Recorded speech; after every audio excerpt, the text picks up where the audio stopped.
Thomas Soto. Le vrai faux de l'info de la matinale, donc avec Eve. Bonjour Eve. Bonjour Thomas, bonjour à tous. Ce matin, on l'a dit, 12e jour de manif contre la loi travail. Un point sur les violences contre les permanences du Parti Socialiste. Avec Jean-Christophe Cambadélis, le patron du PS, qui considère que les médias sont bien trop discrets sur les dégradations subies par son parti. C'était hier matin sur LCI.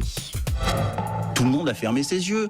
Quand il y a eu Tout 30... le monde qui a fermé ses yeux? Mais vous, les journalistes, vous avez fermé vos yeux. 30 permanences d'attaqués, pas un papier, sauf un journal.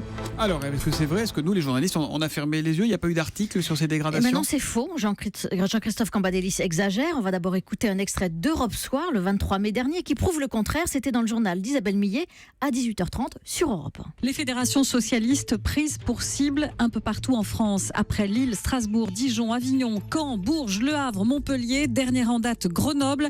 Et cette fois, on a franchi un cap. Ce sont des tirs à l'arme automatique qui ont touché la nuit dernière le siège de la fédération PS. 12 impacts ont été retrouvés. À la preuve par le son, je peux vous citer aussi un article du Figaro du 23 mai et même la une de Libération du 22 juin avec la grande photo d'une permanence PS recouverte de peinture rouge, sans oublier tous les articles de la presse locale. Non, mais alors pourquoi Jean-Christophe Cambadélis affirme le contraire? Eh ben c'est vrai qu'il y a eu un peu de retard à l'allumage dans la presse nationale.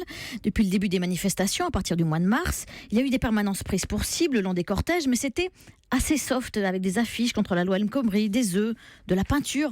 Mais c'est après le 11 mai, après l'utilisation du 49.3, que ça s'est corsé, que les dégradations ont été plus fréquentes, plus violentes, avec des vitres brisées, des locaux incendiés, vandalisés, des jets de projectiles, jusqu'à ces fameux tirs à Grenoble. Et c'est à ce moment-là que la presse nationale s'est réveillée, mais pas suffisamment pour Jean-Christophe Cambadélis qui s'émeut de l'indifférence ambiante. Lui, il parle de 30 permanences attaquées. Oui, il est même en dessous de la réalité. Aujourd'hui, le PS lui-même fait état d'une centaine de locaux visés. Au ministère de l'Intérieur, on évoque 150 dégradations, donc c'est beaucoup. Le PS est vraiment une cible de syndicalistes ou de l'ultra-gauche antidémocratique, selon Cambadélis, d'où l'annulation des universités d'été de La Rochelle. De Nantes, en l'occurrence. Voilà, et oui, de Nantes, vous avez raison. Et des inquiétudes aujourd'hui avec, 1, la manifestation, et 2, l'usage annoncé à nouveau du 49.3. Le vrai faux de la matinale, Ève Roger, toute cette semaine sur Europe 1. À demain, Ève. À demain.